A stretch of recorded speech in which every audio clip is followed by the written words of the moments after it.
আচ্ছা, এখানে উনি বলেছে যে সাবেক গণপূর্তমন্ত্রী মির্জা আব্বাসের বিরুদ্ধে আয়ের সঙ্গে সংগতিবিহীন 7,54,32,290 টাকার সম্পদ অর্জন এবং 57,26,571 টাকা সম্পদের তথ্য গোপনের অভিযোগে 2007 সালের 16 আগস্ট মামলা করে দুদক। এটা হলো প্রথম আলো। আচ্ছা, আপনি প্রথম আলো বিশ্বাস করলেন না, এবার আসি অন্য পত্রিকায় RTV। মির্জা আব্বাস ও তার স্ত্রীর বিরুদ্ধে দুদকের মামলা। আর আরো পত্রিকা বলতেছি, একটু স্টপ করেন, একটু শেষ করি।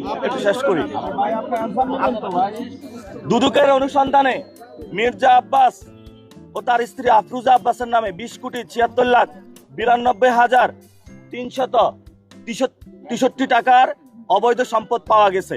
মির্জা আফরুজা আব্বাসের নামে যে সম্পদের বর্ণনা রয়েছে তা প্রকৃতপক্ষে মির্জা আব্বাসের সহায়তা অবৈধ উৎস থেকে অর্জিত বলে প্রমাণ পাওয়া গেছে। এগুলা সবগুলা নিউজ।